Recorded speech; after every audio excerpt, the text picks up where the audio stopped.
KK, I was curious from your perspective as a transfer, and I realize in this sport, most of the transfers happen in the summer, and you were one. But the NCAA just changed the rule on the mid-year transfer. So like a year from now, Elise couldn't be here at this time. As somebody who did transfer, albeit in the summer, what do you think of that change to eliminate the mid-year transfer from softball? I'm kind of iffy about it. I get kind of why it happened. You kind of have to make the decision kind of fast when you want to transfer and stuff. So from Elise's perspective, I know that she was coming in and she was trying to battle it out, and then whatever happened. But I think the concept is kind of just making the decision fast, but it's also you're under pressure a lot to make the decision, and it causes like a lot of controversy and a lot of process to go through. I think mid-years are definitely more stressful than what I had to go through. I feel like in the summer it's more of like everyone's in the off season, so like they're able to interact with you and all that, but versus Elise's situation, it was kind of like she was mid-year, so it's like everybody's back in school getting ready for the season. So I kind of get where they were coming from with the rule, but I also see the other side of what the athletes are going through. As someone who's now seen a full year of Pac-12 play, how do you feel like you've learned things in this conference, and how do you feel like it's differed from year to year? So last year, I think it challenged me mostly mentally. I think coming from where I came from before, it was kind of like I would face one team and it was like, okay, I can figure it out here. But versus Pac, you're playing top teams after top teams. You don't really have that moment of where like, okay, I can figure it out this series. So I think mentally it definitely challenged me to make sure that like I'm still checked in with myself versus like not kind of getting ahead, if that makes sense. Just kind of staying consistent with myself and understand that I need to put the extra work in and all that. So coming into this year, I think understanding that there's going to be challenges, there's going to be obstacles, there's going to be ups and downs, and just kind of going head to head with it versus like me kind of spiraling into this mental cycle that I went through last year. So, Okay, if you'd indulge me kind of characterizing from my perspective looking, it looked like last year you were really successful, but you had, I don't want to say mid-season, but you kind of had a slump where you kind of got kind of pressed. Right. And I remember one thing Allie had said is the Pac-12 in general will humble you. It'll humiliate you. It'll bring out all your flaws. How do you think that having been exposed like that, because that's what the Pac does, has made you better for this season? Like I said, just mentally, I think coming in, I was like ready to go, and I knew it was going to be a different look and definitely a challenge for me. I think going through what I went through is kind of like I started high and then I hit that slump and then I kind of was more steady versus going back high again.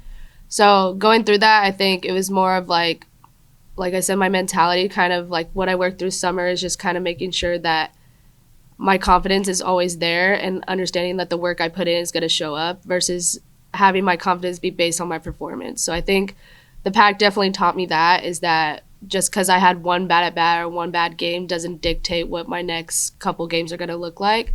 So I think my mentality from that last year to this year is definitely what flipped the script for that. Last season, the team, it was kind of mentioned with Hannah, but the team kind of lacked a killer instinct. They would stay close, but they wouldn't put teams away, and that usually ended up costing late in games. Right.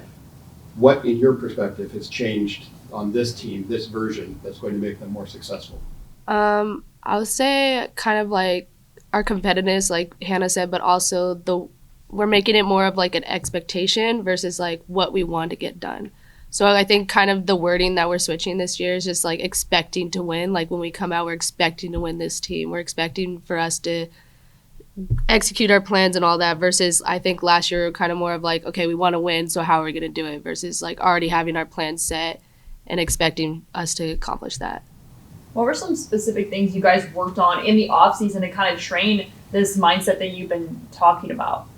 I would say a lot of us, I know a lot of us worked on a mentality, but also we knew that every person was going to work physically on their attributes. And like Hannah said, I know she said when we came back in the fall, we were like 10 steps ahead. We were 100% sure that that's kind of the reality from last fall to this fall. It was kind of like we all came in very competitive, and the environment we built because of that off season was challenging everybody each day we're going. So it's basically making us better as individuals coming out. So Is there anyone you specifically work with on that mental side, KK, in terms of, talk about stuff physically where obviously it's the weight room, it's training, it's strength staffs, that stuff, but a lot of what you guys are talking about mentally, there's performance coaches for that, there's team psychologists for that, there's self-help books out there from like a Trevor Mawad and stuff like that. Are there certain people you work with or outlets you went to get assistance with that? I worked with Dr. Dave a lot coming back in the fall, but over summer I kind of did more reading. I read Mama Mentality, and then I read another one called Get Out of Your Feelings, or Get Out of Your Way, I mean.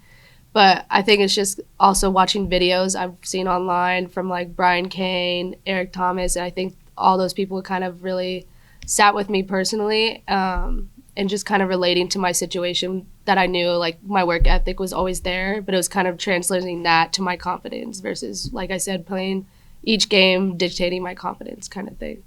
Have you watched Eric Thomas before? Yeah, I love him. He's very good. And segueing off of that a little bit, but specifically more into the kind of the weight room, the team in the fall, at least from the outside in, looked like they had really transitioned. I mean, people came in much more fit, much more athletic, kind of ready to go. Is that something that you can credit to the coaching staff, like Coach KJ, or is that something that you guys decided upon yourselves we're going to do and focus on, or is it a combination of both? I would say a combination. Definitely Coach KJ is a great coach, and she's given us such great plans for us to go in and work out. And she also gave us plans over summer that we can follow and stuff. But as a team, we also created Swole Ducks as a group chat, just kind of keeping each other motivated to get going and trying to show everybody like what we're doing daily. So we would like send pictures of us working out or after we're done. And we kind of just all like contributed to that. And it also like reassured us as a team that we're actually getting it done for each other. Do you feel at home at first base? Yes, I do. I do love it. I like how versatile I'm able to be and kind of be wherever the team really needs me. So took some time, but I figured it out now. Going back to what I was talking about at the beginning of transferring, how did you leave things with your former program? And I asked William that folks leave, that happens. How teammates take it is up to them. But Right. somebody left here and somebody else has some feelings about that. So just curious from your perspective and how you left things when you left and how that kind of severing relationships, how that goes in softball. Right. I would say the best way I can put it is that they're a very loyal program, and I'm a very loyal person myself too. So being able to tell them, it kind of like broke my heart to tell them that I was leaving. So from their perspective, I know they were kind of upset with me on leaving because they're so loyal to the program and how they do stuff. And I was also like kind of a big part of what they were trying to do. So going out, I'm pretty cool with them and stuff, but it is hard to kind of be friends with someone that you felt like broke the loyalty and stuff. So I get what they're coming from, but we're still cool. How do you keep that smile that you got even out on the field when things are rough? You're the one who's kind of energizing the pitchers and chatting, and you kind of that energy. How do you maintain that?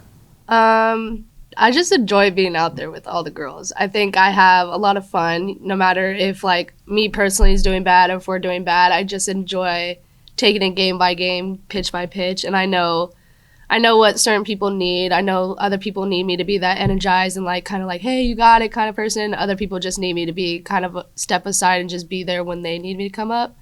But that's kind of always kind of what I've been as a player. Even growing up, I was always the person that was like yelling, screaming, celebrating. I was kind of always brought up like that.